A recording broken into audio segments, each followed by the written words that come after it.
I'm Alexander Kaufman. I'm a reporter and I write a newsletter called Field Notes on Substack, write for a lot of other places, and I've been covering the nuclear industry for pretty aggressively for the last like 4 to 5 years. And to start, and before I allow my esteemed guests to introduce themselves, I want to tell a little story that I think relates to the theme that we'll be exploring here today. And it's from right at the start of when I started to cover nuclear, more than 50% of the stories I would write. And it was about a month and a half after Russia had invaded Ukraine. And I found myself in Finland for a press junket that was totally unrelated to nuclear. But when I went looking for a story that I thought would be compelling prior to the war, when I was planning my trip, I thought, Onkalo, here is this stunning example of the world's first waste repository. Waste, that is the bottleneck, that is the problem. And if we could understand this and replicate this, this could change everything. And by the time I arrived on Olkiluoto Island, after a really lovely 3-hour drive through the Finnish countryside, I discovered that the most striking story to be told there was actually not this waste site at all. It was Olkiluoto 3.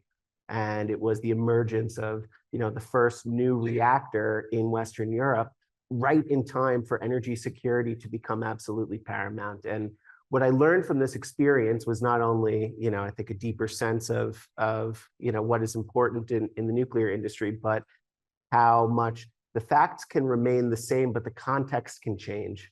And I think that really plays to the fact that narrative is everything, and narrative is ever shifting, and the context around narrative, certainly in the last 3 years since that date, has been dramatically shifting in different ways and seems to continue to do so.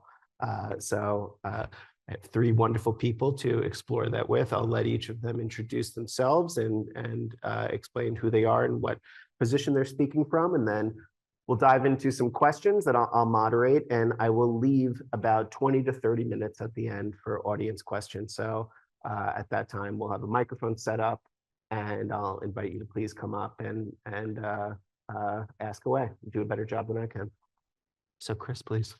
My name is Chris Gadomski. I am head of nuclear research for BloombergNEF, Bloomberg New Energy Finance. This is the research arm of the Bloomberg Corporation that focuses on clean energy, the energy transition, and energy security. I've been following nuclear for 115 years, and I've been writing about it, and I have global responsibility trying to convey to our clients, Wall Street institutions, utilities, major corporates, what's happening with nuclear power, not only in the US, but globally. I'm Katie Huff. I'm an associate professor in nuclear plasma and radiological engineering at the University of Illinois, where I've been since 2016. I did take a 3-year break on unpaid leave of absence to work in the Department of Energy in the Biden administration, where I held multiple positions, including that of assistant secretary. But of course, my first love is here at ANS, where I'm a pretty active member.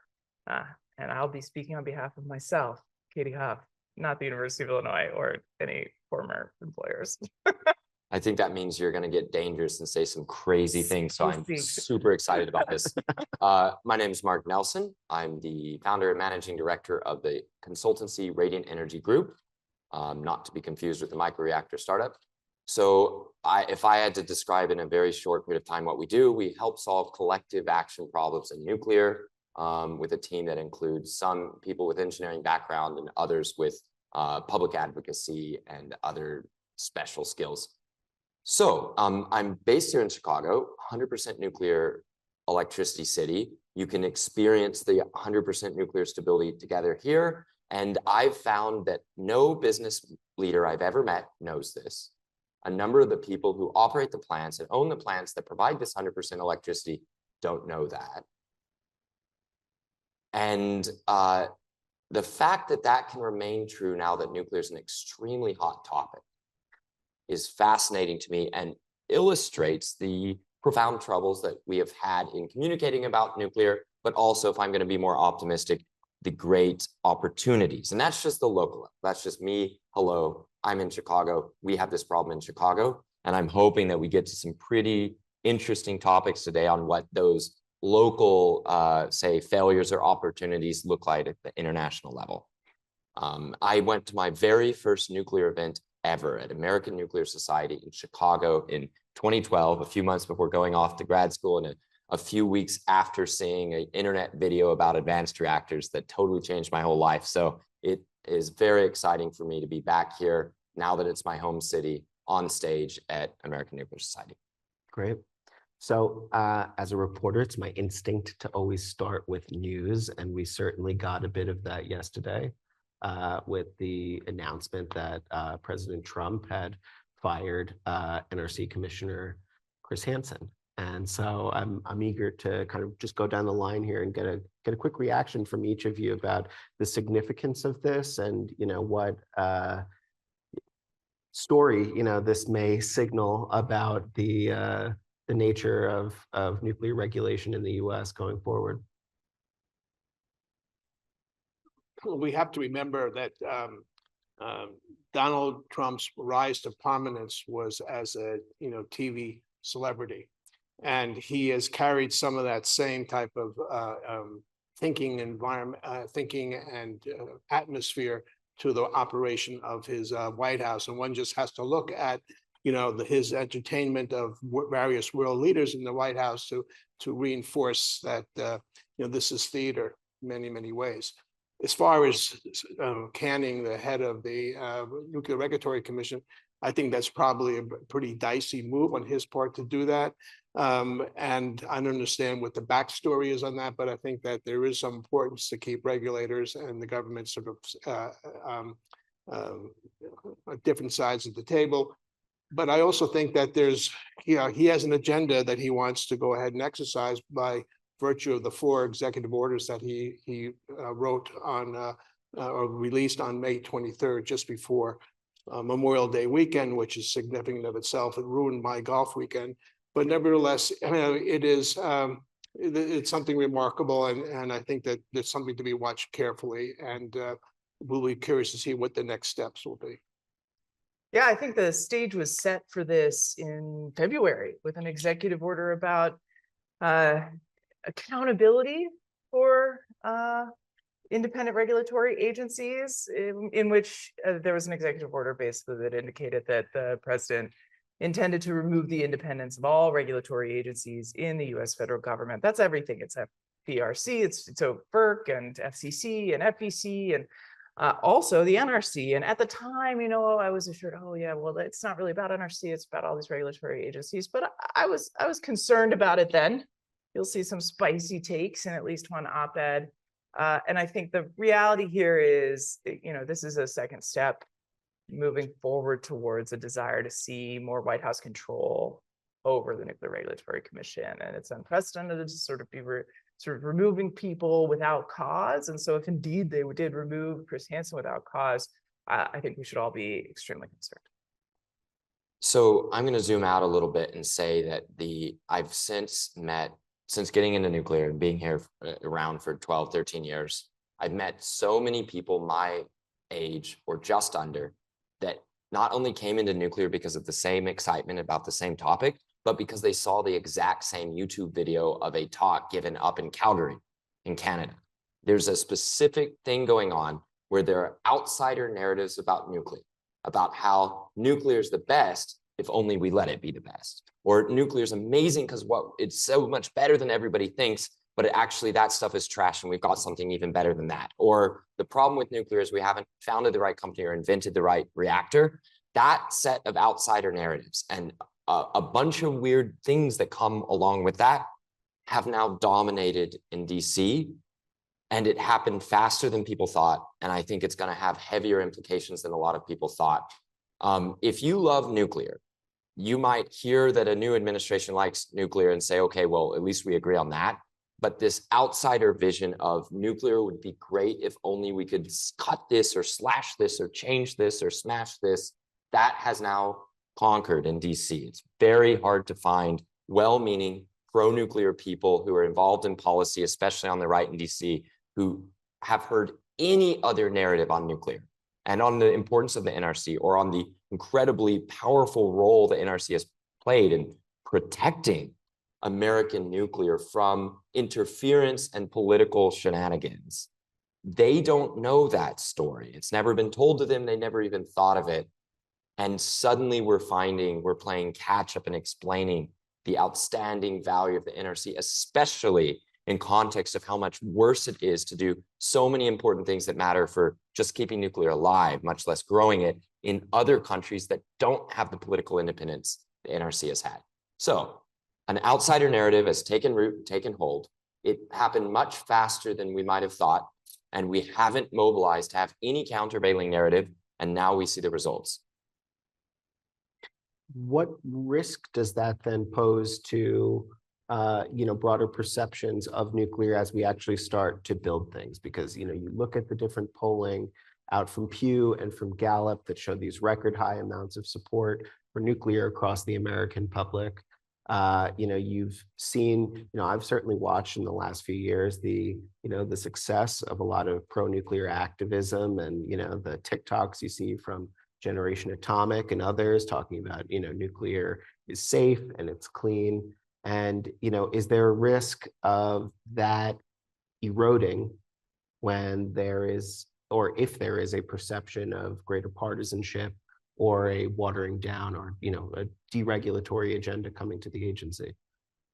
Yeah, I think there is a risk of that. I think the bigger risk for me is that an even more challenging reputational risk will follow an accident driven by political regulatory capture. So if you look 20 years from now, if the White House and the federal government have sort of done away with the independence of the nuclear regulator, then you enter what is termed regulatory capture, where political will can override safety decisions. This kind of thing is precisely related to both the Chernobyl accident, in which the dominant, governmental interests in the USSR drove secrecy and a sort of chilling effect across safety standards in the reactors at that time, in the VVRs, and it led directly to an accident at Chernobyl. In the case of Fukushima, the Japanese parliament, the Diet, did a very in-depth review of the causes of the Fukushima Daiichi, consequences after the tsunami. And their prevailing notion was that the regulator was somewhat politically and commercially captured, which led to a reduction in their seriousness with regard to responding to new information about earthquake dangers. It reduced the plan that they had for, emergency preparedness. It reduced their ability to plan ahead for the earthquake that they knew was possible, and therefore the tsunami that they knew was possible. And, that report led to a reforming of the Japanese regulator to give it more independence, in part through the support and encouragement of the US government, who felt at that time, and frankly, in the whole history of atomic nuclear regulation, that the independence of the regulator is a primary principle of regulation. So my concern is that this kind of shot across the bow is the first footstep in a long pathway that could conceivably lead to regulatory capture that could result in an accident here, which is absolutely unacceptable. So we have to nip this right in the bud, is sort of where I stand on that. Does anybody want to respond to that? How could, go ahead. Sorry. You go first, Chris. And I then was going to if there's something I respond disagree or with, I'll argue with attack that. Oh, thanks, Chuck. Okay, let me, I have problems with what's happening. I feel like half the time I have a conversation with like a bright young thing in DC that loves nuclear and wants to help it, I have to explain the incredibly important role and how high functioning it is compared to pretty much everywhere else in the world that I work on nuclear. I would prefer, if I love nuclear and want more of it, I would prefer the NRC as opposed to pretty much any regulator. Yeah. And there are many different interesting pathways we can go down, and we might even do this if people demand it. If the crowd cheers and says more NRC protection or more NRC positives, we can go down that path. But this is one thing I would say. For better or worse, Russia continues to operate a bunch of RBMKs next to some of their biggest cities. So I'm not saying that they should.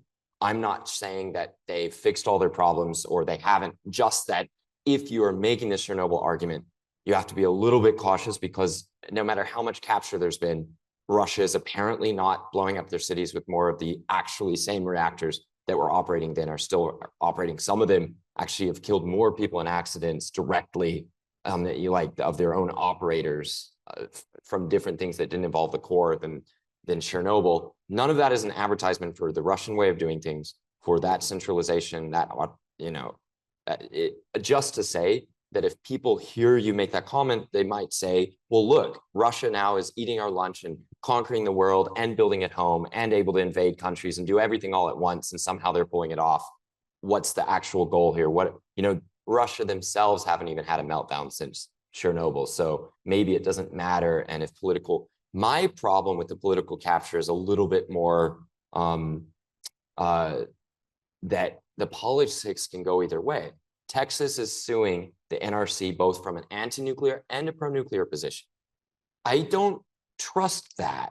When I meet Texans and they want to tell me how pro-nuclear Texas is, I have to explain that their state is suing from both anti and pro-nuclear positions, and they're shocked. Even when they've heard of this, they didn't put those pieces together as being part of the same problem of political capture. We were speaking very briefly before the panel, and I think we slightly disagreed on this. I think that a number of the criticisms from anti-nuclear people about the close relationship between industry and the NRC might be truer than some of us want to think. Certainly it's truer than all the people who think that getting rid of the NRC will unleash nuclear. I think that the NRC and the industry have grown over a long relationship to have an extremely productive relationship, and it's managed to do incredible things in keeping our plants online, where in Europe there's this nastiness where a regulator with just disinterest and even being curious about being flexible or understanding the topic can shut down a country's energy supply, and they can tell heads of state to, screw off, we're going to shut this entire joint down and you'll see what independence truly means. And they do it at great, not just cost to the country, but on an engineering perspective, their independence in this case might be actually wrong and bad. So none of that saying it should be captured by industry or capturing by politics, just that I have my big problems with this advance towards political capture, but it's not necessarily about losing the plants to meltdown. It's about the change in control that could lead to that political capture being bad for nuclear, or just people who are suddenly getting the burden of being responsible for nuclear decisions as politicians for the first time, and suddenly realizing they're a lot more conservative than they thought they were. They don't know who to call to make sure they're not going to embarrass their political bosses by saying, yes, you should sign this to the wrong person. But anyway, I think we are agreeing that it's bad, but from slightly different angles. And speaking of embarrassed, I do want to make a clarification. As soon as you said RBMK, I realized I said BVR earlier, but I meant RBMK. And then actually, I think you meant BVR when you said there are lots of BVRs. No. They're operating both. Yes. So St. Petersburg, 7 million person city, almost all the power is from RBMKs. No, I didn't think there were that many RBMKs. Yeah. But they're all in European Russia. Anyway, we can, yeah. Okay. They life extended them. There's a very clever but I don't thing think they did. there are tons. They just extended the life of the small X reactor for 5 years. That's true.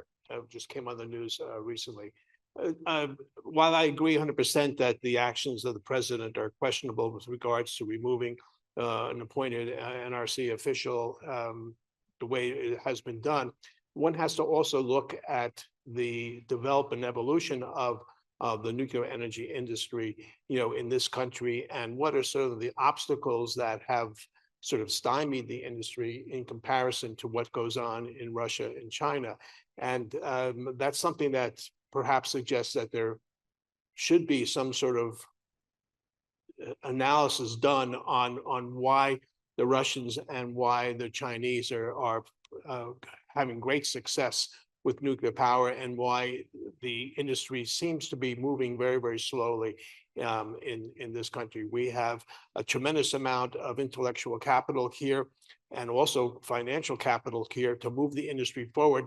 And yet we have sort of 13 or 14 advanced reactor companies that are in the starting gate, ready to sort of submit applications to the NRC, and they haven't moved forward. It costs NuScale, according to John Hopkins, the CEO, $500 million to submit its license applications to to get its first license submitted. So one has to look at all these startup companies that have very, very valuable technology that they're willing to contribute, and yet they face huge financial and regulatory obstacles to crossing the finish line to even submit an application. And then one has to question, if you look at the pyramid effect of those that actually submit, how many will cross the finish line, get licensed, and then build a reactor that is successful in putting electrons on the grid. So something has to we need to look at it. And I think that this conversation is a great start for doing something like that. And we thank Donald Trump for giving us the first talking point of the session. Can I beef with that just a little bit? Please. So that's the cost for NuScale to design and develop a new reactor system and get through. You're saying it was the license preparation. so.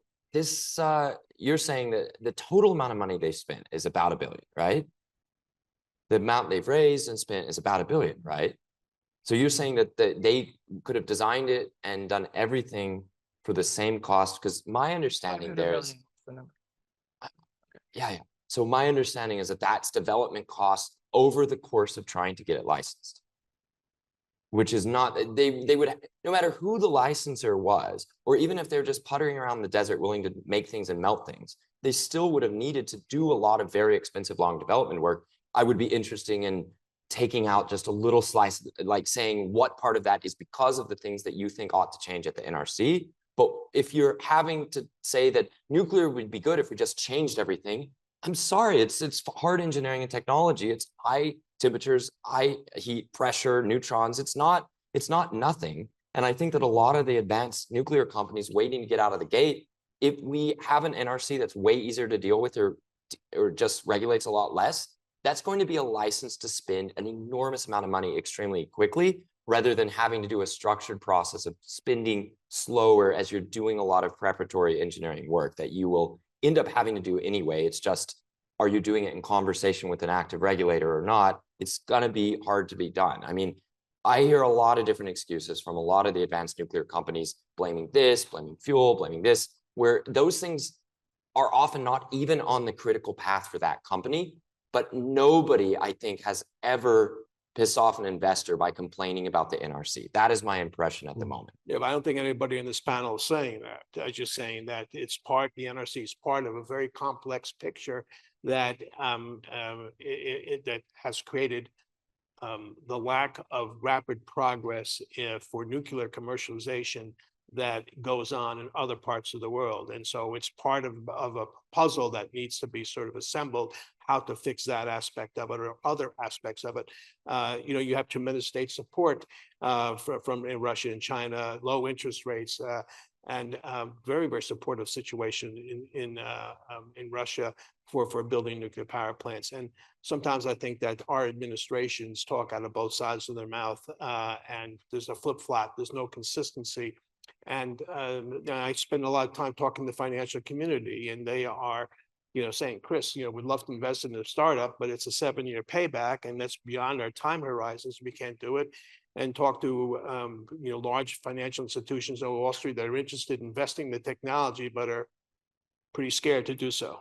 But Russia and China don't develop these technologies any quicker than you just said. I mean, what Russian program is going that fast?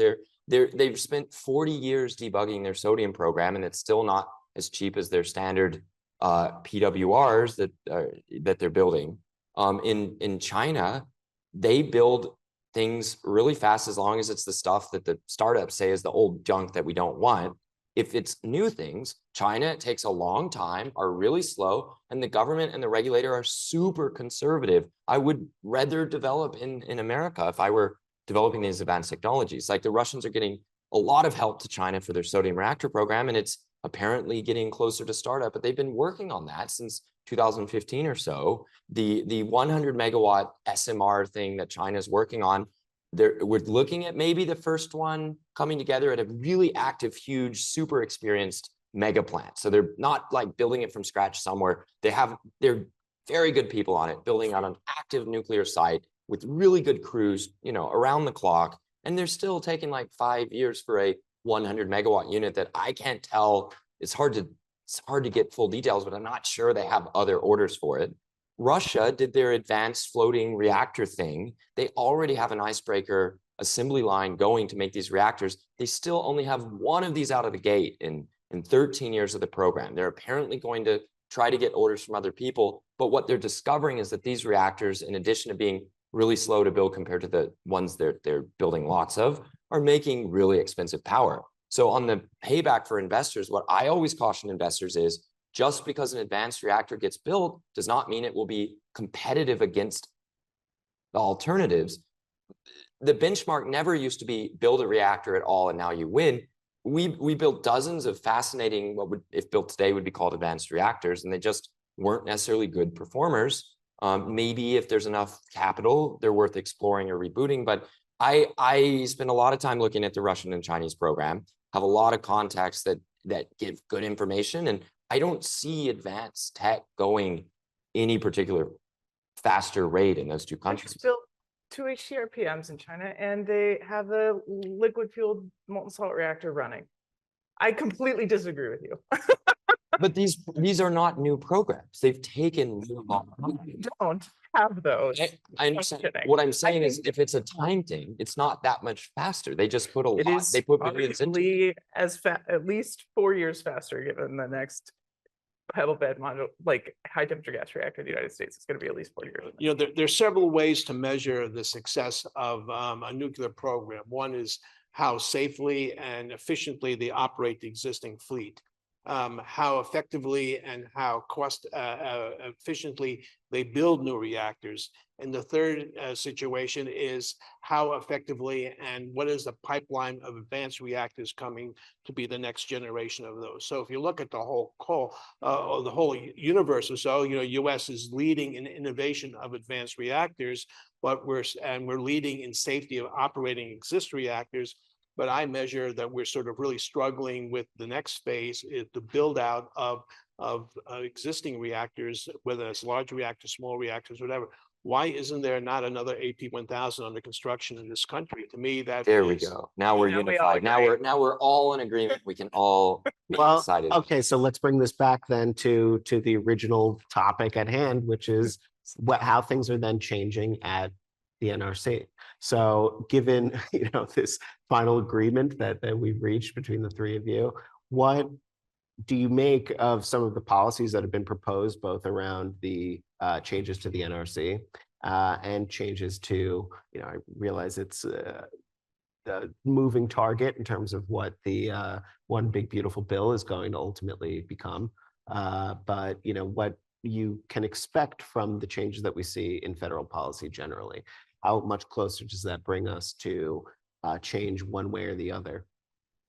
I'll let Mark start with that. Oh, great. Now they're ganging up on me. This is what I get for being the dissenting voice in groupthink. No, just kidding. Here's one thing I'm excited about. There is clearly a message across all levels of government that we need the energy and no excuses for slowness. So I'm worried about losing the incredible certainty we had with the NRC. I'm worried about losing public acceptance. We do a lot of polling at Radiant Energy Group, and we have already started, contrary to what that Gallup poll says, we do not see that in our polling. And I disagree with, I mean, I'd love to talk to their pollsters. What we're seeing is a negative polarization. So I have a lot of worries, but what I think is feeling good is there's enough of the government, enough of utilities, and enough of the reactor vendors with available technologies starting to swirl together in frenetic, like back and forth rapid activity, that I'm certain that something, or how about this? I really, really hope that we're going to emerge with some sort of number of orders or follow-on projects. Well, here's one. A bunch of utilities have excellent sites for advanced or existing or new reactors if they come along quickly enough. But the utilities might not feel comfortable doing a project alone, so it might be better just to wait. They might get beat off the line by just citing existing technology at a big defense infrastructure project, in which case they're going to have to maybe take a bit more risk, go a little bit faster, cooperate more, join up with other utilities, or they lose out on getting in line for some of the next big units. They might say, okay, we're ready to add at this plant, but we just need a tiny bit more help. And then they're watching as other people get closer to their deals, I think we're going to finally get over some of these massive collective action problems. But I can promise you that each nuclear plant in Russia doesn't get to decide which units they add or whatever. I'm not advocating for that, but to the extent that there are delays caused by coordination of the utility, the vendor, the EP, the construction firms, the regulator. I still don't think the regulator has been a big hurdle, but they are definitely not going to be the hurdle now. That is for sure. And then politics, especially if we get the incentives through this Senate bill and they stick. I think we have a lot of positives coming together if the big politicization of NRC doesn't slow it back down. Do you see any policy within the executive orders or in the bill that changes that issue of coordination in the American government? I think announcing there were three great goals, two of them that are quite interesting to me, the 5 gigawatts of uprates and the 10 gigawatts of new build. That immediately caused folks like, the Westinghouse executive team to go out to the world's leading newspapers and say, see, that was kind of only can really be us. We're really happy about this. We want to do this. And that became huge viral news around the world. Westinghouse speaks out on nuclear. For those of us in the nuclear space, it's been a little bit difficult to go to like giant global nuclear trade shows and see Westinghouse like not advertise the AP1000. That's been hard to watch in recent years. Not even 2 years ago this happened. To go from that to going and announcing to major global papers, we want a $75 billion package deal, 10 of our reactors. Did you see it's in the EOs? That is extraordinary. It's not even clear, did Westinghouse push for that or not in the EOs? I don't know, but I know people who definitely did push for that, who aren't necessarily working with Westinghouse, who would have asked for that, and it got in and is causing maybe not people to work together yet, but everybody to have extremely similar goals and to at least be approaching a big battle royale to figure out who's going to be involved, who's going to be leading the deals, who's going to be following. And I think that matters a lot. That's been the part I've been most excited about. And it was a very last minute, down to the wire addition that I think can make a difference. Come on, No, Kathryn. you go ahead. I'll follow up. I'll clean up. So, the policy, U.S. government policy is very, very effective in promoting the development and commercialization of renewables. One has to question how effective is policy going to be to creating commercialization or supporting a commercialization of nuclear, okay?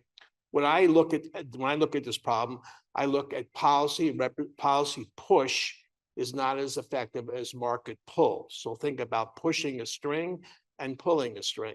And so I think that we're not going to go anywhere until a U.S. utility executive stands up and says, okay, I got it, I'll build the next one, okay?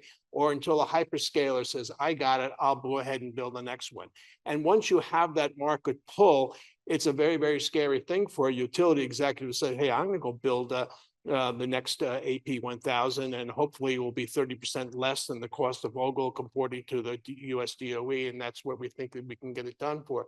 And then the guys on Wall Street looking and saying, oh yeah, you're going to build the next AP1000. We view that, quote, as another first of a kind project because the workforce is dispersed, the site is different, the contractors are different, so that the Wall Street's looking at this another first of a kind project, and you're keeping your fingers crossed that it's going to be 1/3 less than the cost of the last project down in Georgia. And also think about, and this is a very, very important and perhaps problem that needs to be solved. Utility executives are on top of their utilities for 7 to 8 years average lifetime. How are utility executives compensated? They're compensated based, most of them, on the performance of the underlying stock. A utility executive decides, well, I'm going to go ahead and build the next AP1000. Realistically, it's a 7 to 10 year project, so he's going to be leaving something to his successor, and all the people on Wall Street will say, oh, great, short opportunity for me, and they'll short the stock. That hurts the utility executive's compensation, and it's not going to do it. I had an opportunity to travel to the Saudi Arabia because Saudi Arabia was making a lot of noise about building nuclear power plants. So is it real? Are they really going to build nuclear power plants? They've talked about 17, 14, 2, 12, whatever number they were going to build. And so I went there to try to see which was going to be the host institution that was going to carry the banner. We're building the nuclear power plant. The only organization in Saudi Arabia that could do that was Saudi Aramco. Saudi Aramco was going public that year, and they did not want to have a label to the company that says we're building nuclear power plants. All quiet on the Saudi Arabian nuclear front. This is it. Follow the money. This is exactly it. It's exacerbated by quarterly board meetings and earnings reports, which are even shorter timelines than the CEOs. All of these things, I couldn't agree more. I think when we think about the executive orders too, sort of pulling it back to that original question, you know, a lot of the themes in those executive orders are well within the kinds of stuff that we've been trying to do for the last few presidential administrations. And, you know, the general theme seems to be go forth and do it faster, quicker, with an 18-month deadline for the NRC review and things of this nature. And I would just say, you know, more power to them in most cases. Those are great ambitions and we should all be supporting that. But, you know, it's very hard to square that circle if you're also cutting budgets. Right. It's very challenging to do more with less, especially in an environment where a lot of our competitors are state-owned, state-supported, and they have the money that they need to do the work that the federal government is directing them to do. I think when we talk about the NRC executive order in particular, there's sort of some consternation around the linear no threshold statements and the ALARA statements. And as an academic, I have to be pedantic in this moment, and I want you all to know that it bothers me that in parts of that document, the linear no threshold and ALARA are sort of conflated as the same thing. I think it's really important to note that the linear no threshold model is a model that determines sort of what is the sort of consequence of radiation at low energies and low levels on populations, whereas ALARA is a philosophy to drive down exposure as low as reasonably achievable. And I think in the executive order, they sort of get kind of combined into a single concept in a way that they can be decoupled with enough data.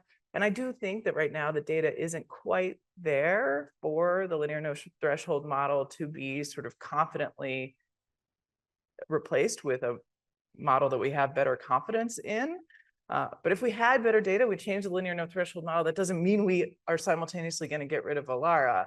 And so I would just sort of encourage everyone to make sure that we're having conversations about each concept separately. So there you go. I'm glad that you brought that up. I want to ask a question about some of the effects of that element of the executive order. But before we move on from... Can I respond to Chris's point? It's hard to see utilities being the ones to say, we're taking on these nuclear projects, and if they blow up, that blows up our company. I don't see that happening, but if they have the best sites, if they're going to be the owners or operators or possess these things when they're done, they're obviously very important partners. When I mentioned the competition, shall we say, if only utilities are the only ones that have the sites that could possibly host nuclear reactors, then we march on their time. And if they're never comfortable, we don't get any new units. But if there are alternatives, I think we're going to see utilities who are used to being total masters of their own universe, from the sky to the ground, everything under their domain. Now, that's fallen to the wayside a little bit in the restructured electricity markets, but definitely in the South and the regulated markets, it's almost like feudal, non-derogatory. But I think we're going to see, if there are other places and other ways to do nuclear, utilities who are going to be able to examine other ways of doing projects other than just simply saying no, or assuming they have to put all of it on their own balance sheet or have some huge risk, that they may be able to host or accept the unit upon delivery by builders or collectives that, consortiums that come together for the purpose of taking on these extremely risky things with early investors who want big outside returns, knowing they might be blown up, but the utilities simply allowing them to come to their site, putting in a bit of money at the right time to make sure they have their stake of the power, or taking the plant and receiving it to their control upon hitting a certain milestone. That's what I think is more likely than the utilities saying, sign us up for one of those Vogtle projects. But let's remember that the first AP1000 project was not at Vogtle, it was at SCANA. And what happened to SCANA? They lost $9 billion. The company went broke, had to sell itself to Dominion, and they contributed certainly to the bankruptcy of Westinghouse. And you think utilities are ignorant of that whole situation? No. So what's the solution? We're all very good at talking about identifying problems. Let's come up with some solutions. So there are ways around that. So utilities, in my humble opinion, together with hyperscalers, should form consortiums so that they limit the downside risk to doing that. And so if you have 4 or 5 utilities and hyperscalers getting together that need the power, there's hyperscaler interest in developing nuclear in South Carolina, for example. You get a couple of utilities, a couple of hyperscalers to suggest, hey, I'll take 10 to 15% of that project. Their risk then is 10 to 15% as opposed to 100%.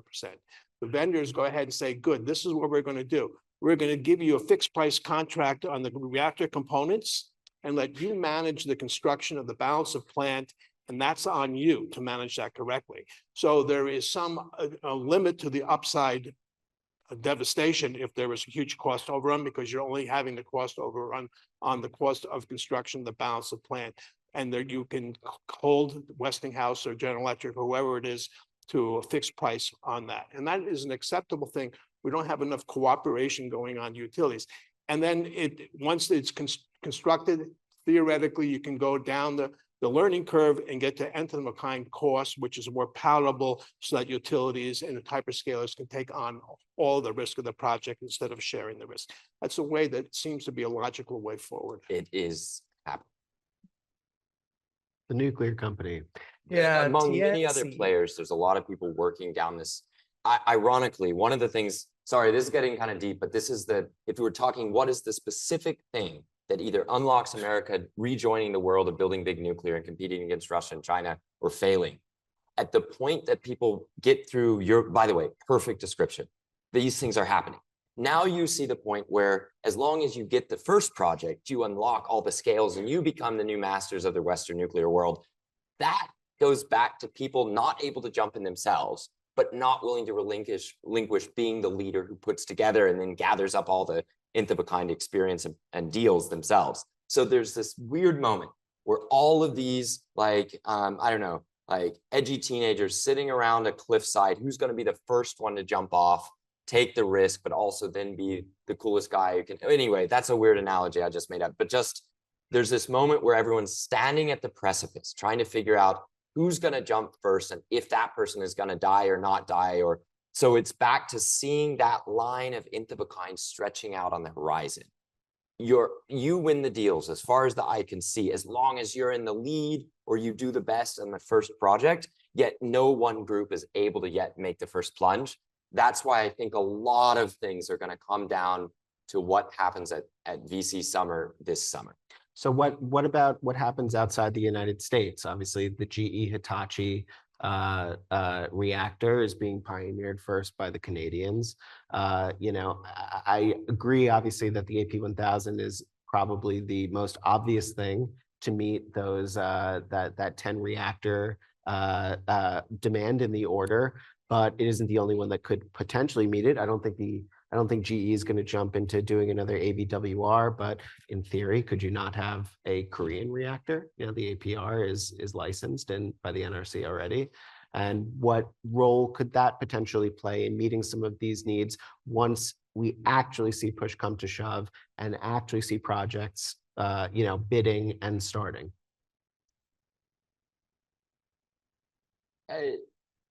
It's not yet fully known what got arranged between Korea and Westinghouse this spring, but one possibility is that there won't be Korean direct bidding in the US. But the flip side to that, it may be open season for the bits of Team Korea that make up that success. It's not just KEPCO or not just the APR 1400, but a really good, high experience, high trust, high cooperation Team Korea approach that True has struggled in recent years because a bunch of the groups are suing each other over the financial wreckage from Baraka. But the elements of Team Korea will almost certainly play a major role in whatever big consortiums come together in the US, not just on the supply chain and manufacturing, but also potential EPC help. So engineering and procurement help on our site. So it may not be that we necessarily get the APR 1400 coming to these shores. Maybe so, maybe not. I have my doubts. But I think that the new peace agreement between the West on its nuclear battle between Westinghouse and Korea, that could lead to unusual and highly productive consortium that could come together. So you're right, it doesn't have to be AP 1000, but that certainly would seem to be the vocal leader today. But zooming out even from there, and I'll pose this to you guys, I mean, what role do you see for, US allies to potentially help to do some of this de-risking and help to decide what those next projects in the United States might look like? You can imagine investment, perhaps. I mean, whether it's, because of the sort of changes in the ADVANCE Act associated with who's allowed to invest in nuclear, there is some opening up of the international world that can allow some investments in nuclear projects in the United States from non-American governments. The list is limited a little bit, but it could be interesting to see if anyone chooses to take advantage of that. Yeah, I received a phone call right after President Trump started making fun of Canada and the prospect of General Electric Hitachi starting to build 4 SMRs at Darlington. And the reporter from the Toronto newspaper asked me, said, Chris, I understand that there's a lot of discussion within Toronto, with Ontario, that they're going to move away from the project. And because they didn't sort of like the idea of a US technology being GE Electric Hitachi being built in Canada. And so there was a lot of political pushback for that. So I told him, says, well, the most important issue for Canada is not the brand from where the country's coming, but where the manufacturing is going to be done. And the reactor pressure vessels for those 4 reactors are all going to be manufactured in Ontario. So the financial benefits are going to be will greatly reside in Ontario for manufacturing moving forward those projects. And then when 4 days before the Trump executive orders, the TVA has said that they're going to build a GE Electric Hitachi moving forward with that. Where are those reactor pressure vessels going to be there? They'll be manufactured. They're going to be likely manufactured in Ontario as well. And so here we're starting to see the development of a list of projects that can enable General Electric Hitachi to sort of go ahead and get the cash to invest in the infrastructure it needs to rapidly move the production of those reactors down the learning curve to get to nth of a kind as quickly as possible. So, having something manufactured outside of America flies in the face of Trump's, made in America thinking.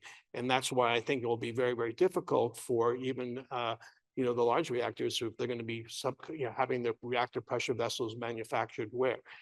Korea and Japan, how's that all pencil out? So I think part of the objective is to sort of, let's make these things in America, or at least North America, and let's be our friends to our allies. And that's the way forward, I think, is going to happen. So it's a very interesting concept that steel has worked out. So Europe has something very special to offer us. They don't seem to want to frack, and they're not going to have a supply of cheap gas. That means the economic imperative in Europe and the self-defense point of view is extremely strong and may act as a reason to pursue nuclear despite the troubles of getting it going here in the US. It's not been clear what, if anything, it means that Poland is building AP1000s. It's not yet clear whether there are knock-on advantages or disadvantages to the US.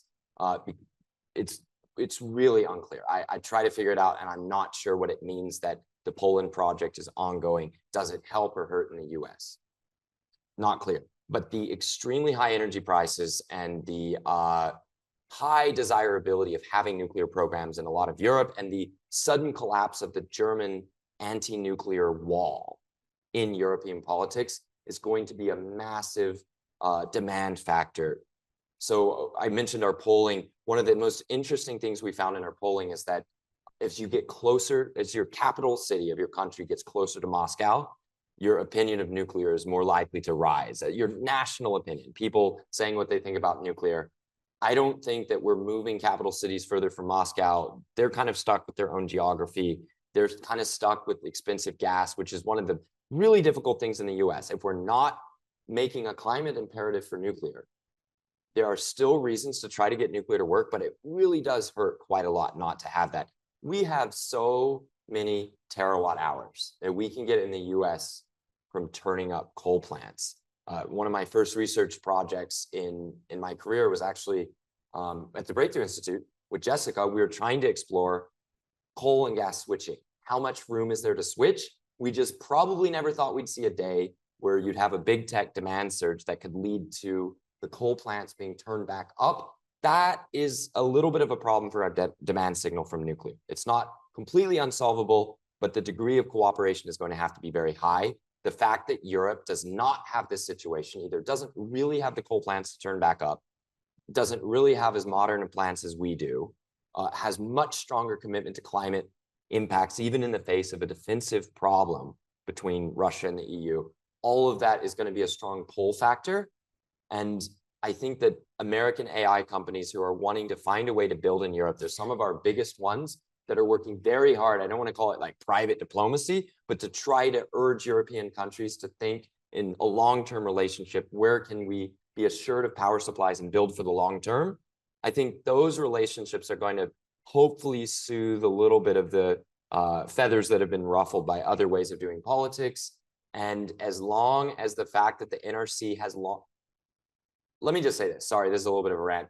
In Poland, not in Poland, in Belgium, they're shutting down reactors that the NRC would for sure find to be acceptable to stay online because they use an approach that takes into account actual risks. They do the modeling. They're very interested in finding solutions. The Belgian regulator and various other regulators around Europe are using very lazy, dumb excuses to destroy their own power plants. And I would hope that whatever happens with the NRC leaves the NRC with its very powerful voice of authority that they were offering and volunteering with some signs of initial success in Europe to provide confidence to scared anti-nuclear European regulators that they could do the right thing, follow the science and engineering, and approve reactors for long life. Sorry, that was both the NRC stuff coming back, but also why I think that European demand is going to be helpful no matter what happens here with getting American projects built overseas. Well, Kathryn, we purposely put you in the middle so we could drown you out. So I'd like to distance myself from any declarations of dumb, lazy regulators anywhere.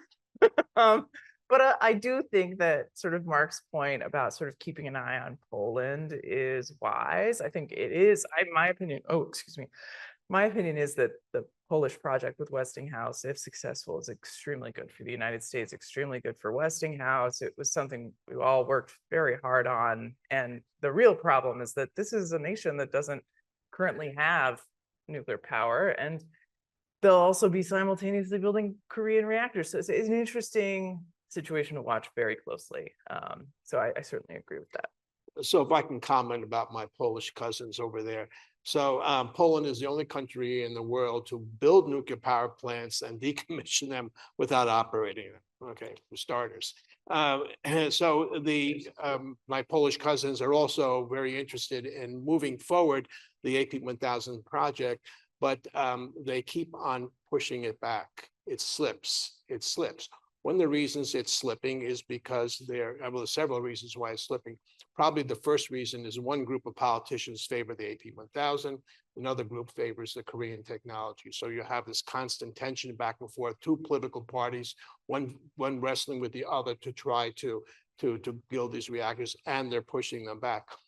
The second thing is that there has not been a financial package put together that could justify the $50 billion investment that Poland apparently will have to spend to buy the three AP1000s they're talking about. Also, General Electric is in the mix with the promise of building 24 different General Electric 300 megawatt SMRs over there.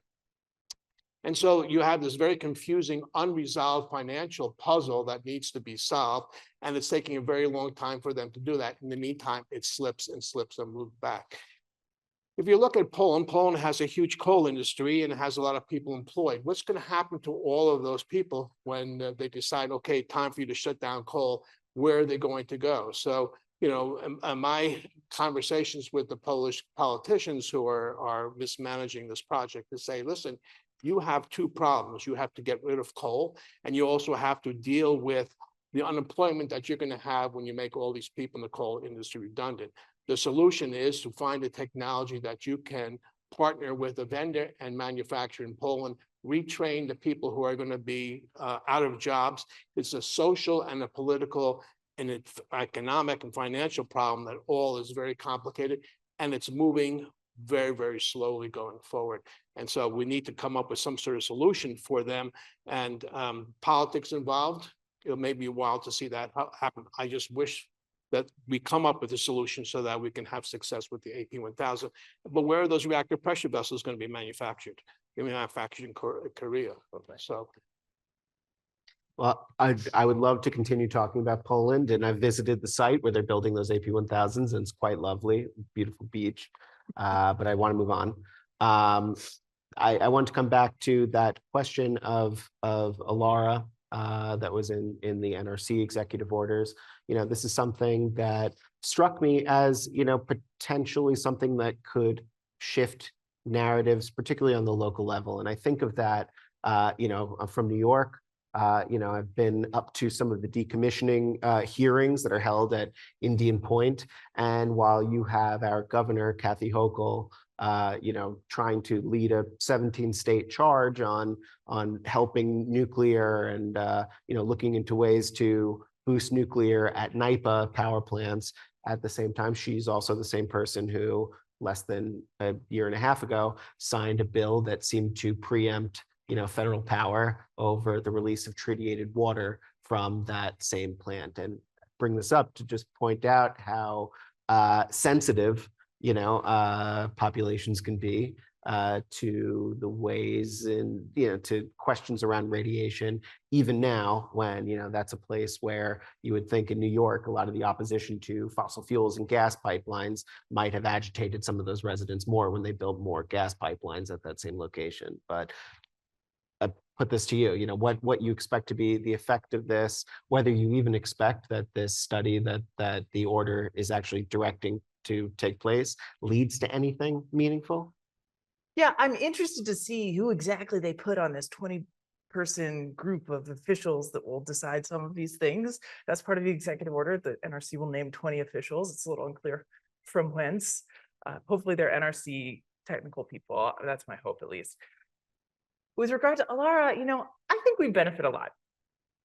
On one hand, from being able to say living next to a nuclear power plant for an entire year is less radiation than eating one banana this morning, right? I heard it twice in the last 2 days. And it is a great little fact. And people get really comforted by this. And that is possible because of ALARA. Do we need that fact to continue to be a safe and, in fact, you know, one of the safest energy sources in the country? No. We could go much further into allowing sort of the reasonable part of ALARA to capture a sort of slightly higher level of risk for folks.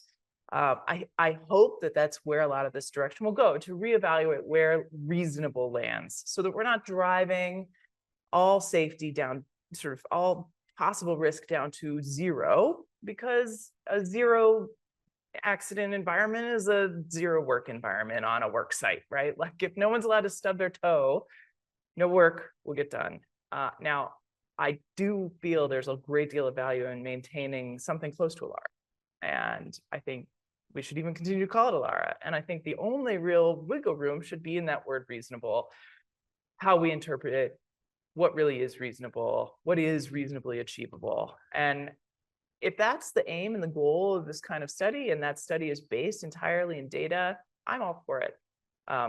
My fear is that this will get all wrapped up in whether or not we're also using the linear no threshold model, and that starts to ask the question, is there appropriate data? And I think right now the data isn't quite sufficient to demonstrate a better model, which I said before. And so my advocacy would be that we fund a significant effort to get more data on this, use medical data and AI. You know, how many of us have had some medical radiation in the last 10 years? hopefully we would be part of that data set, right?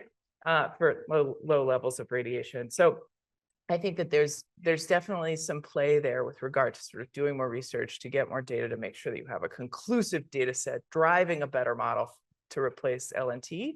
But with regard to ALARA, I think we should investigate where reasonably achievable really lands and see if it can do anything to speed things up.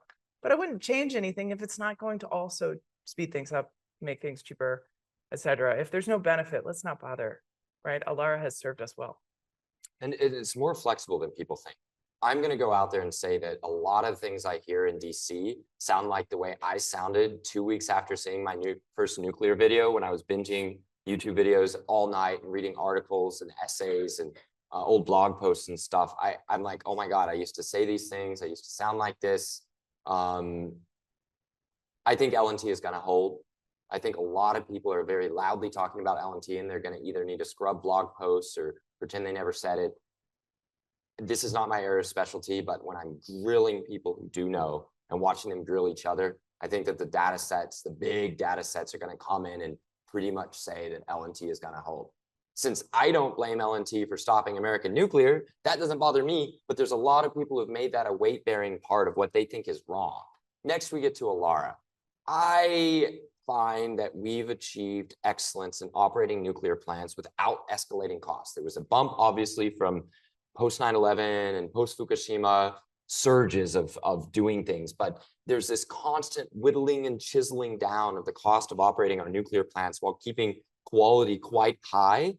And I don't see where ALARA has stopped us. Sometimes I see the same people say LNT is BS and is this conspiracy. ALARA is what they use to stop us from having good nuclear, but I have a new nuclear design that avoids all the incredibly dangerous and damaging things about our existing plants in terms of, meltdowns and radiation. And I'm like, wait, are you saying that ALARA has they're saying why our existing technology is too dangerous to be the future, and why that's not a problem because radiation isn't.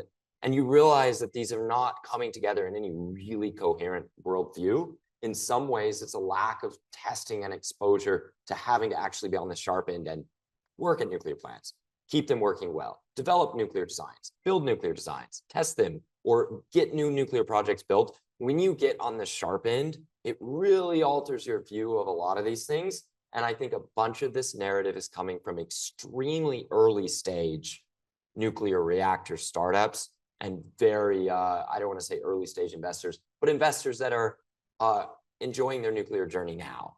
They haven't gotten to the really hard part yet, but they've won the narrative in DC. Anything to add? How can I add any more to the brilliance, the eloquence of these two? But I will point out one thing about, you mentioned the Indian Point nuclear power plant and the fact that the radiation issues or tritium releasing tritium had caused some effect. What is remarkable about that, and I live in that service territory of Con Edison, and there's a huge amount of pushback and unhappiness by residents of the communities who are served by Con Ed, because all of the Indian Point nuclear power was replaced by natural gas. That has driven up natural gas prices through the roof. I got really severely criticized when I said that the replacement was all going to be natural gas. CO2 emissions have gone through the roof, and the price of electricity and the price of natural gas have gone up. That is starting to sort of switch or move people to, like, wait a second, I'll take a little bit more radiation in my water or whatever than because the bills are really starting to hurt. You have public websites popping up that's complaining about the very high cost of energy in Westchester County, where that nuclear reactor was shut down. It's very unfortunate. It was shut down because Andrew Cuomo lived downwind of it, and Robert Kennedy was anxious about the water. So the combination of those two got it. Well, that concern obviously hasn't trickled down to the 5 boroughs yet, because Andrew Cuomo is likely to be elected very shortly as the, well, at least as the nominee for the Democrats for mayor. I'm heading to San Francisco.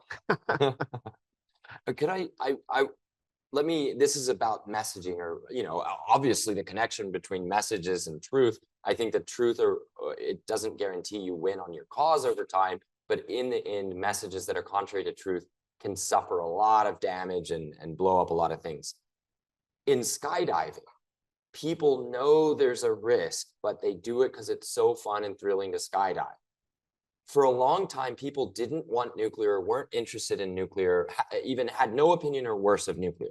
And then you added on top of that, there's just a tiny bit of radiation, but so little it doesn't matter. But you already didn't want it. And that becomes a very good illustration of the reason you shouldn't expect to have to deal with any of that, and you don't want any of that, just get rid of all of it. But it's like, if you decide that you want nuclear for the adventure, because your kids are into it, because you saw the right ad, because you saw a spicy tweet and you're like, that's so fun, I like nuclear now. For whatever reason, nuclear is finding people and they enjoy learning about it and thinking about it. And they decide that people who are good, people who are like me, we like nuclear now. It's what my tribe likes. It's the Connecticut Democrats. I like our governor. He likes nuclear. I want to be a team player. I like nuclear. At that point, you have a different, exactly what you just said. I might tolerate a little bit more tritium, or, oh, I will decide that Alara is something bad. Tritium doesn't hurt me. I'm going to drink tritium just to prove it. No, some people go all the way the other end, from fearing tiny amounts of something associated with things they hate to loving small dangerous bits, maybe more than they should, of things they decide they love. So I'm not saying that nuclear is like skydiving, but in this framing, once people decide they like the adventure, they want nuclear to lower their bills, or they just like, their kids are into it and they want to connect with their kids, whatever the reasons are, at that point, you have a totally different argument about residual risks of big events or tiny daily little things that don't matter if you don't look with them and they'll never harm you.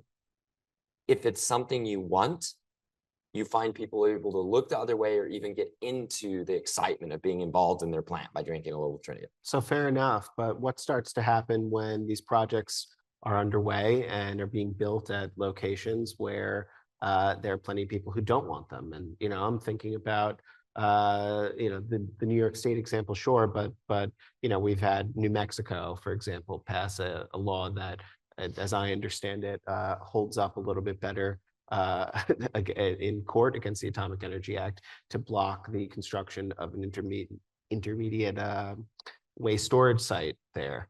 That drummed up a lot of opposition. If you looked at the New Mexico papers at the time over the last 2 years, you saw plenty of very emotional op-eds written by people that were, bringing back some of the, stories of Navajo miners, being exposed to, high levels of radiation when in the early days of uranium mining. So, there are plenty of ways in which that can kind of grow. So kind of a two-part thing.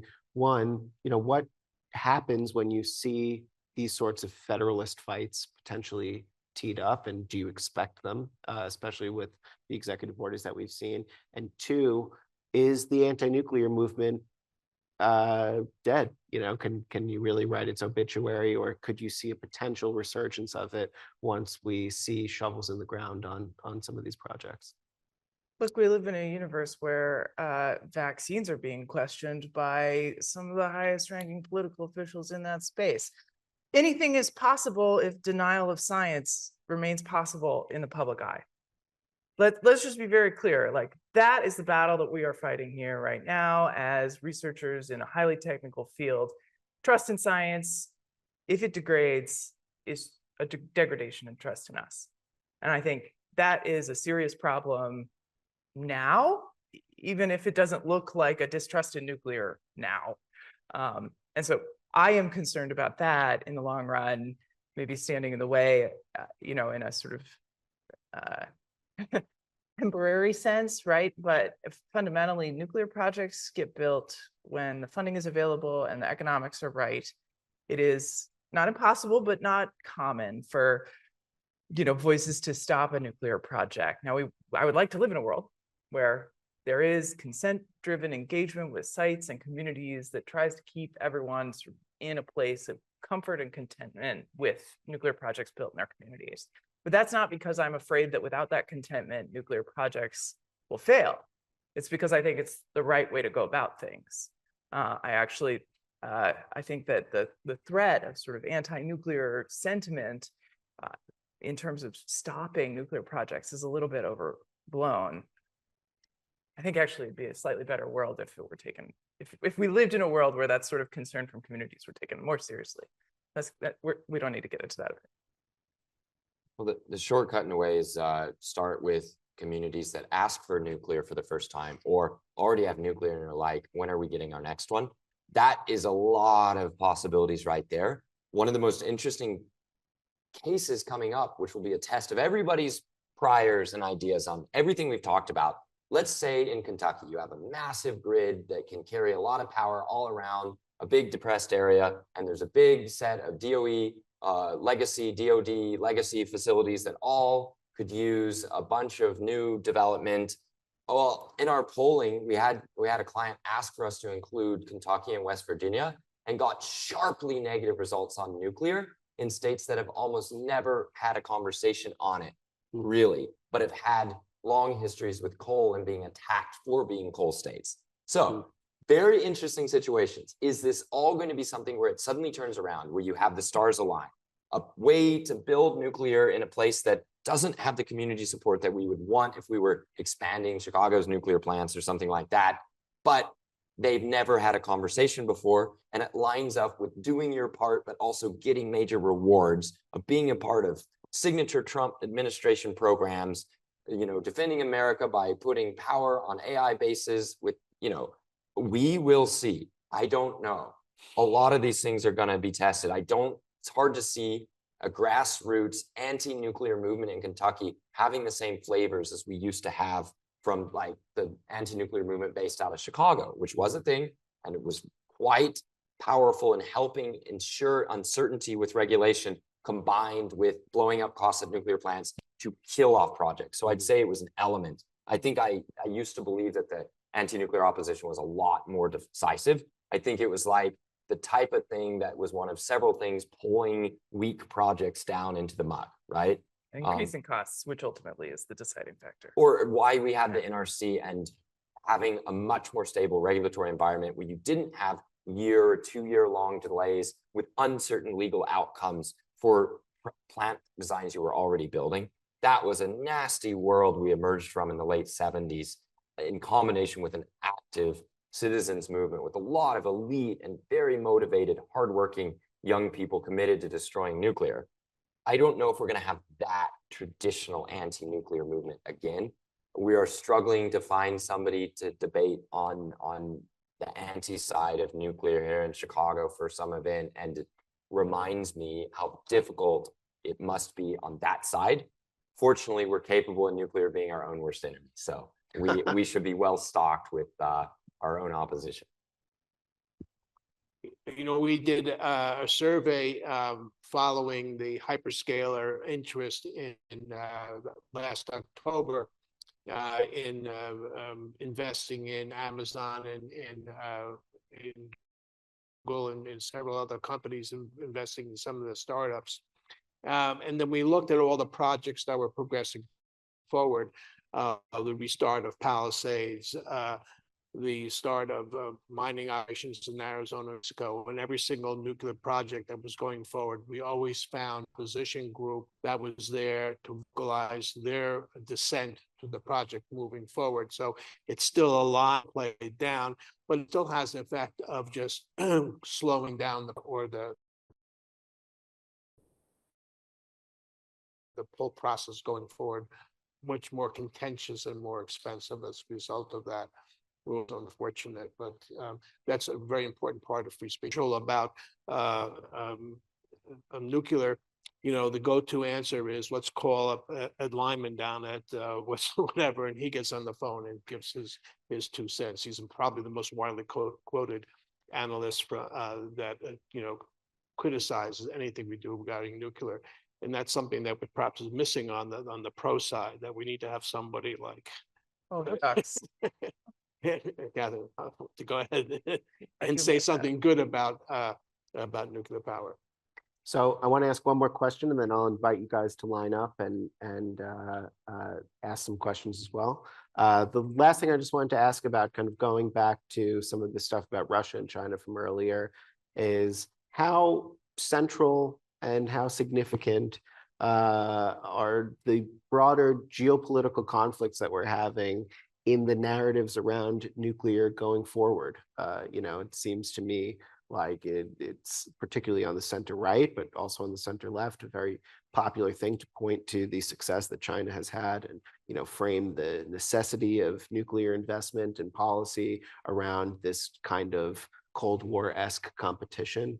Obviously, if you're talking about nuclear exports, looking at Ross Adams' domination of so many of these markets is a good way to, drum up some concern about that among people in the American government and in advocacy circles. But, going forward, how significant is that? How meaningful is that on the ground? And how much do you think that advocates and communicators about nuclear ought to lean on those types of broader issues? And, I guess I'll just to emphasize that, point out that the war that we've seen unfolding very dramatically over the last 3 to 4 days is one that, it is about, proliferation for weapons, but, it was initially about a civilian nuclear program in another country. And that's certainly what the Iranian government claims is afoot. I'll just say it's extremely important. Since this is about messaging, one of the things I pounce on, though, people want to say, yeah, Russian can do it, but those junky Russian reactors or those junky Chinese or whatever, no, they're just fine. They do a good job. They maybe it's management that would improve their operational performance to closer to our levels, but their nuclear plants are fine. And because there's so much centralization of political control, it's almost impossible to avoid blame or instability if nuclear program problems happen under your watch and you're Putin or you're Xi. One of the reasons I think Russian and Chinese regulation is a lot more conservative in some ways than ours is, which is shocking to some people to hear, but really they feel responsible for delivering nuclear and responsible if nuclear problems happen. And they feel that, like, trust me, in China, they are obsessed with the reasons the Soviet Union collapsed and how to stop that. And they absolutely see the role of Chernobyl in the collapse of that empire, really an empire. And they don't intend to have such a thing. And it's one of the reasons despite their incredible might, they're expanding nuclear not so fast compared to their ability to do so if they wanted to. That's regulatory control. It's not how much the industry could build or wants to build. It's political influence to make nuclear go slower in China. In Russia, I would say, if we think that Russia's only getting these deals because they run around and they be corrupt and they hand bags of money, I'm not saying there isn't that in international business. That's not good enough. Russia offers a good deal. They work their very best people to the bone to give the best deal to client countries. I've heard some harrowing stories of what it's like to be a Rosatom like engineering manager being forced to take on a bad project and make it work in unfriendly conditions. And what are you going to do? Complain to your boss? Complain to Putin? No, you have to deliver for your client country. They are excellent to work with and they deliver an outstanding value to the countries. We can't think that they're only winning because they're cheating or doing it too easy or have all these things. We have to figure out how to meet a challenge in a world where they're actually doing a great job internally and externally for the countries they want to support or that want to buy from them. So I'd say it's hugely important, very, very central to arguments and discussions going on in DC, but we can't take the lazy way out and saying they're only doing it because of stuff that allows us to dismiss their successes. I would say, yeah, it's our responsibility to acknowledge that we don't live in a vacuum, that the peaceful commercial civil nuclear industry in the United States it's not an island of its own. It does not operate in a bubble. Russia invaded Ukraine by walking through Chernobyl and then occupied the largest nuclear power plant in Europe. Iran is being attacked because of an enrichment facility that was being operated under the guise of a civilian nuclear program. To imagine somehow that conversation isn't our conversation as a sort of civil, peaceful, nuclear energy focused sector is very foolish. I think we absolutely must acknowledge that there are elements of geopolitics in everything we do. We haven't talked much about cost today. But the Chinese can build a nuclear reactor, the latest version of the HPR 1000 in 5 years and for less than $3,000 a kilowatt electric. That's approximately 1/5 the cost of our Vogtle project. I've had the privilege of speaking at Russian conferences and being inside Russian nuclear power plants that while they're being constructed. And there's a tremendous amount of government support, not only for building nuclear in the country, but also for financing the construction of nuclear power plants in Turkey and Bangladesh and India and Egypt or so. And we don't have that type of coordinated response or support from our government to sort of finance 90% of the construction project in Egypt. And we're losing geopolitical influence as a result. All right. The floor is open. If anybody would like to come up, I'd ask that you ask a question and try to keep it brief if others would like to join.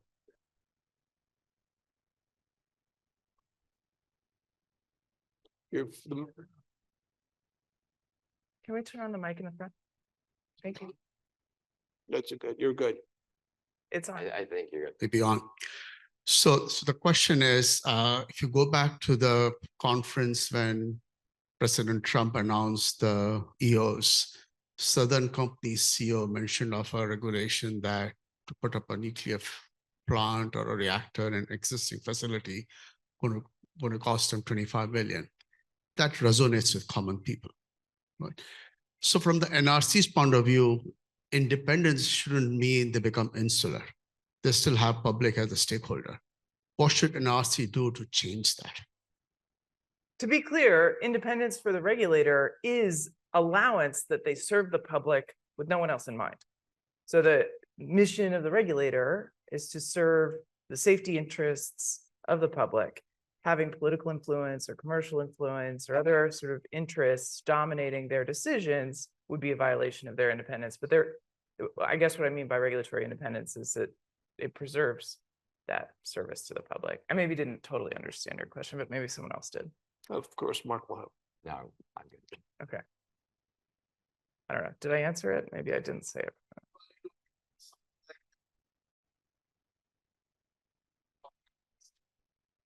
Ah. No communication. Oh, I see. So when you say $25 million plant facility, I see. I see. I get the feeling, so I attended a lot of the public meetings around Diablo Canyon, for example, and they don't really cut people. They just have to sit there for hour after hour after hour after everyone says their piece.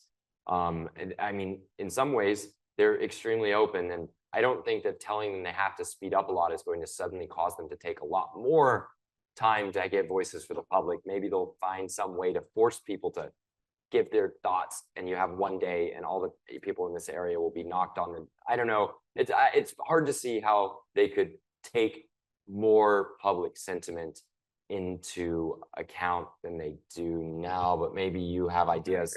I think what I heard was that they have to take metrics like climate into account. That was something that the pro-climate people who were also very, very, very pro moving fast on nuclear were trying to use as an angle. You weirdly don't hear as much about that in the last few months. Interesting. But that's the example of when you start to add all sorts of different features and gizmos to what their mission is. I don't know. Maybe the climate will just be the AI thing. We need to win on AI, and that will exactly stand in for what in the last administration the claim was. We need them to consider all these extra things other than the public. But as you've heard, I guess I'm on record now. I think the NRC is, I did not love the NRC so much before I worked in a bunch of other countries. I've learned to have a very deep and abiding appreciation for what goes right. Maybe that makes me blind to things that they could have done better or gone faster on. So I admit my biases. And introduce yourself too. My name's Carolyn Tomczyk. I'm a nuclear engineer with Argonne. My question is, we've talked a lot about messaging, but in the current environment, who are we pitching to? Are we pitching to the public, or are we pitching to legislators in DC? Who are our biggest drivers of progress, and who's the powers that are stalling things out? So where do we start? There's a lot of different pitches going out, right?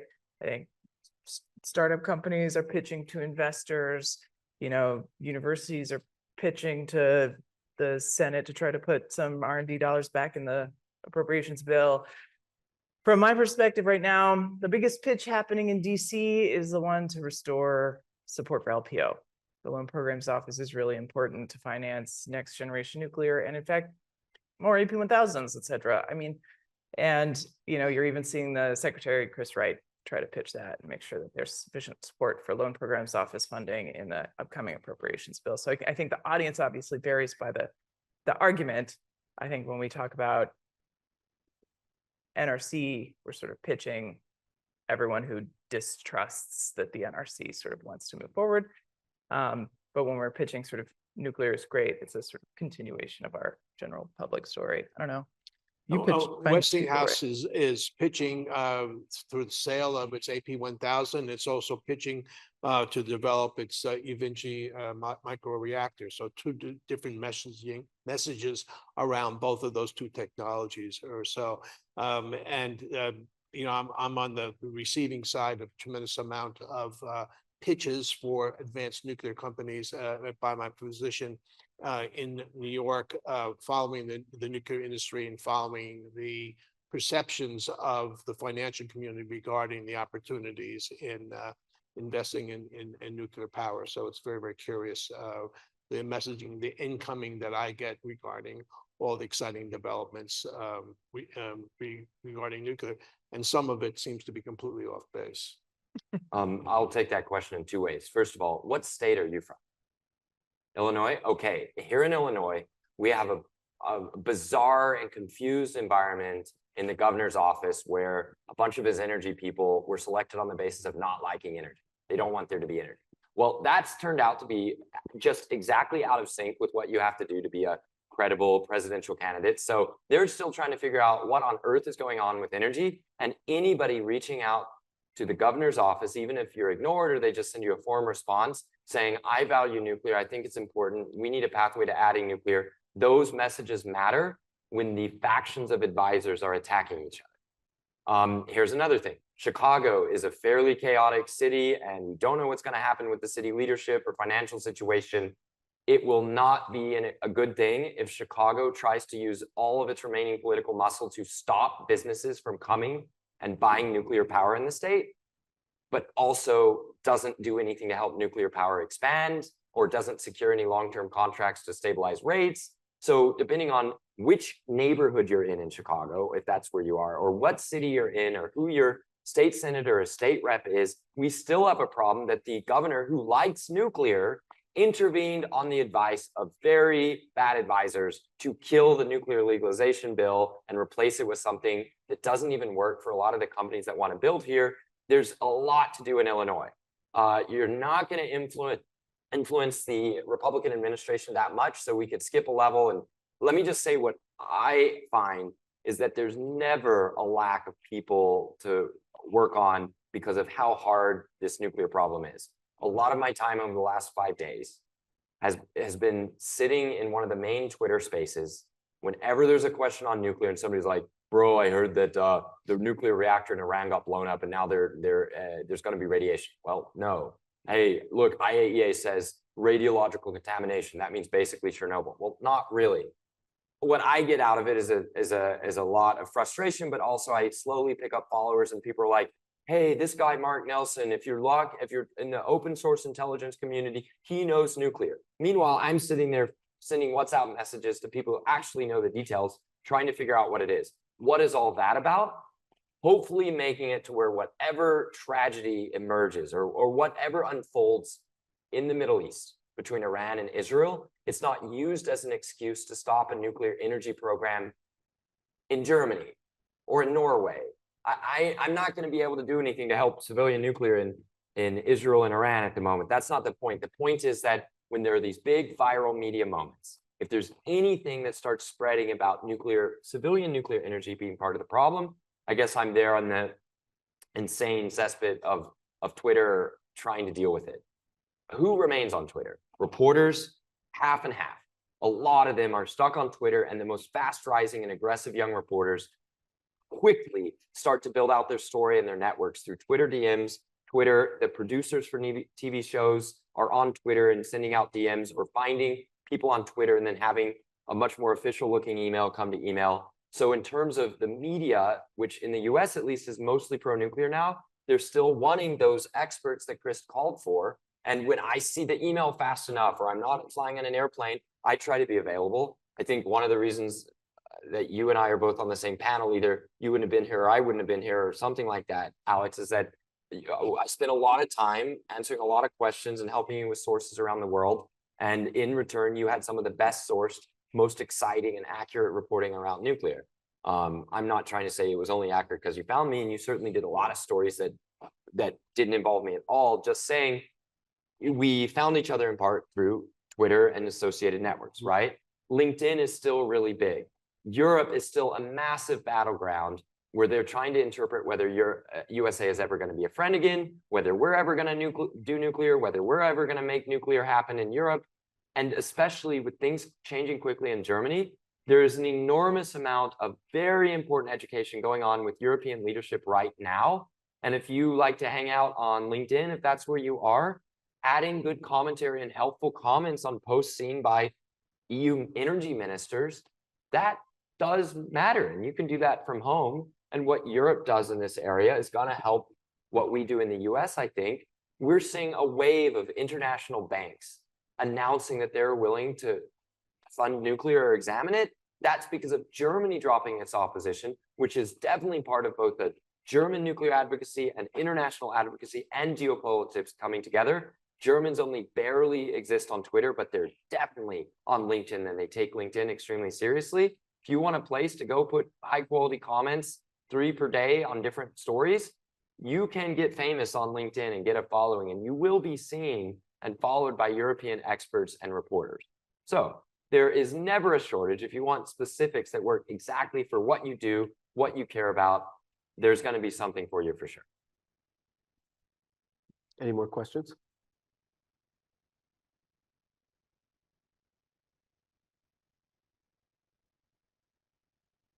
Hello, my name is Brad Evans. I work for Hukari Ascendant. We're a nuclear safety consulting company here in the US. I'm quite excited about the prospect of the late in my career, finally, the spread of new nuclear science and technology power plants. I'm wondering how we can work to make the industry, and I'm talking about the global nuclear industry, more, I'll say, single failure proof.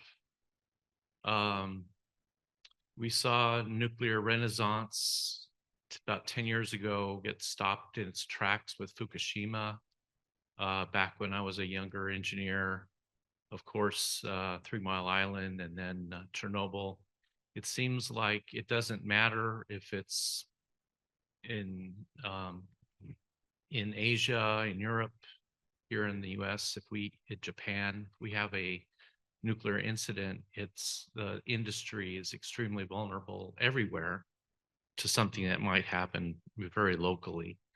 So in nuclear safety, we like to make our systems, not vulnerable to a single failure. I wonder how we do that with the industry as a whole.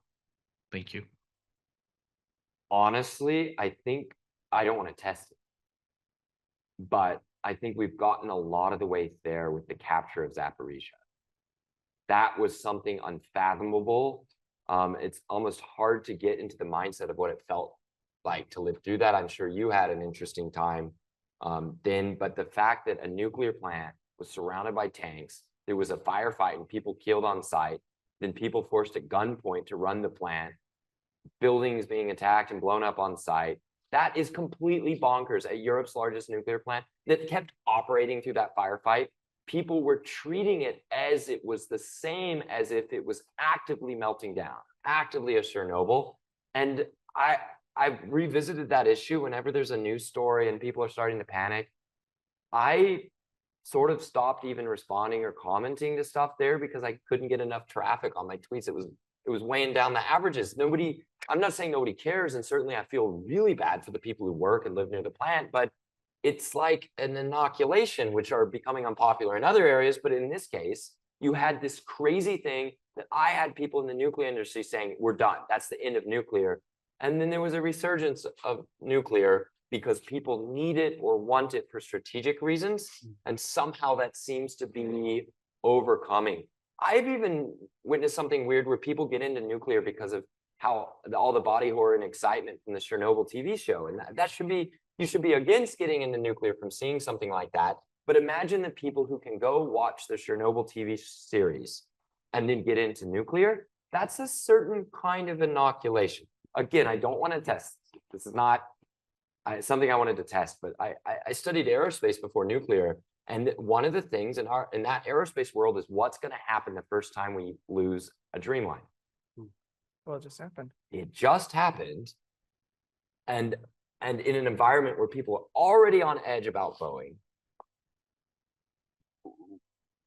I'm not saying we test like losing one of our leading, airline designs each time to see whether people still fly, but we're in an environment where I think we're still close enough to Fukushima Daiichi that we potentially have a certain inoculating, calming effect because of it. And you have all of today's professionals across the nuclear energy world, super well trained, I would hope, on disaster preparedness because they saw what it looked like when you didn't have it. We still have nuclear plants that visibly look different all around the world because of modifications made after Fukushima, which is on one hand going to make it less likely that we test the single point of failure problem. But on the other hand, it means we're not just ready for not having nuclear meltdowns. I think we're a lot more ready for actual nuclear disasters that in an attention-starved world where there's too many things competing for attention. Not saying we have a few meltdowns here and there to just gen up more attention on nuclear, but I think we're more ready than ever before for it to be okay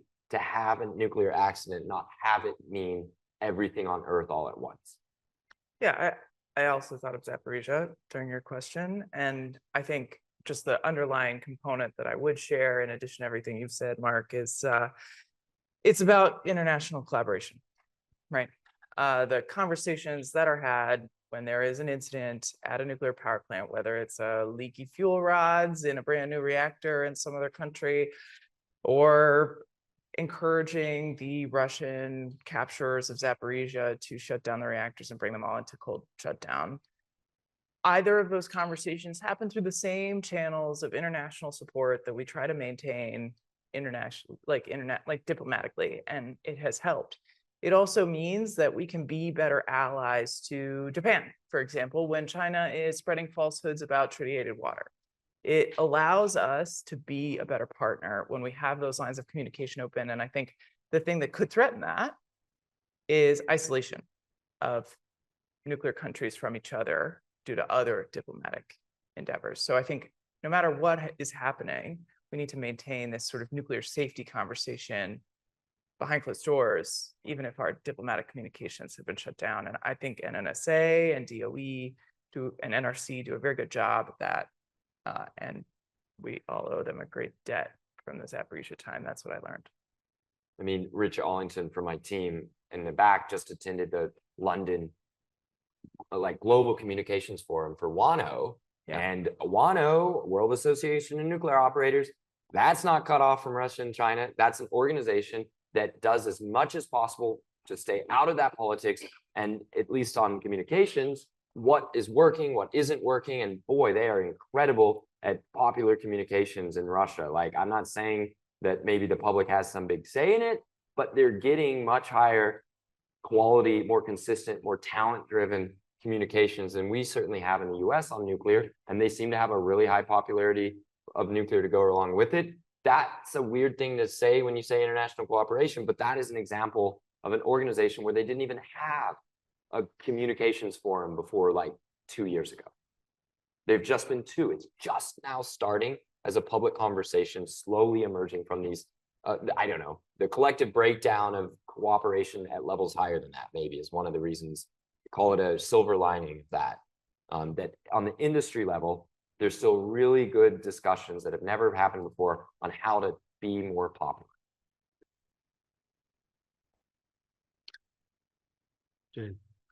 So we've got 4 more minutes. If anybody wants to ask a final question. I'm going to pull it back global. So we talked a lot about how successful China has been, and I'm going to ask why they have not been more successful. So in particular, they're already seeing wind and solar produce more electricity than nuclear. Nuclear's kind of stalled out in its penetration of the grid. They really haven't been successful at exporting nuclear just to Pakistan. And so they're building a lot domestically, but they also just have a huge market. They have been pumping a ton of money into the nuclear industry. Why haven't we seen more exports? And thinking about like electric vehicles, they took over the global market really fast. I know a ton of people in Europe that are driving BYD electric vehicles. So they've been very successful at dominating, solar panels, electric vehicles. Why haven't they been able to do that with nuclear reactors? I think it comes down to diplomacy. There's a great deal of diplomatic pressure between America and its allies to sort of discourage Chinese exports. A lot of regulatory conservatism. So for example, they still apparently have not allowed full-scale nuclear plants inland from the coast. Almost all the new approvals, I think, I'll need to check and see if they've broken that, but the maps, the pre-Fukushima Daiichi maps of where nuclear plants were supposed to be in China include an enormous number of sites where on Google Earth, you can see they actually started building sites there. You can see bits of modules that are just sitting there, and eventually, if you flip through the imagery dates, they disappear. That's part of the crackdown on the nuclear sector post-Fukushima Daiichi. That is one of the things that makes me say I would prefer the regulatory environment of here in America, and that's not the reason for us going slowly. Another thing in China, I once asked a very high-level nuclear lawyer why China didn't sell more reactors outside of China, and he said they hire cheap lawyers. Now, I don't know whether that was just a lawyer who didn't get hired by China saying that it did, but this is a lawyer who helped get Russian sales happen in Egypt. So, make of that what you will. He's actively involved, willing to work with anybody, getting giant deals put together, and says China doesn't hire the right people to get it done. Is it true? Is it false? I don't know. It's his sector, and they haven't gotten it done, and it's continued being that way. China thought their big breakthrough into the West was going to be in the UK. The turn of anti-China sentiment meant that the UK went from begging the Chinese government to build their own nuclear plants in UK for them to saying you're not allowed to, and maybe you should be bought out of the project that you are. So that was a very bruising example. And yeah, they just, they have certain structures they use to control the pace of nuclear development. Those limitations were apparently not put on wind and solar. Some new limitations are coming to wind and solar, but that was because wind and solar were not seen as things that could potentially bring down the regime.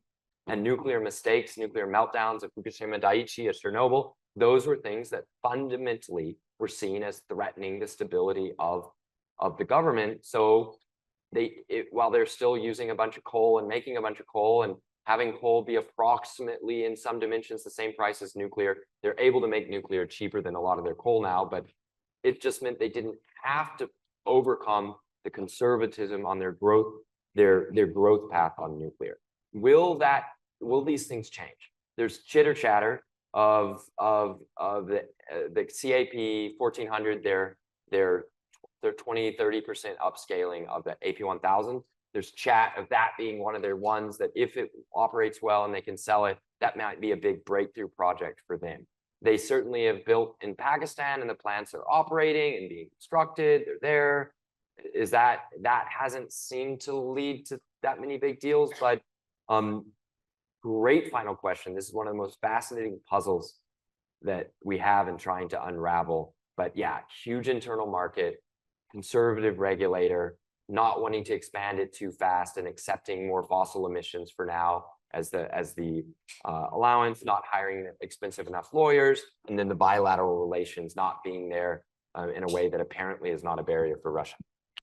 And also one has to realize that what product they have for export, there's no reason for China to be building a 100-megawatt reactor on Hainan Island. That reactor is destined for export opportunities for countries, and specifically in Africa, which don't have a grid to support a 1,000-megawatt reactor. So they're taking that approach.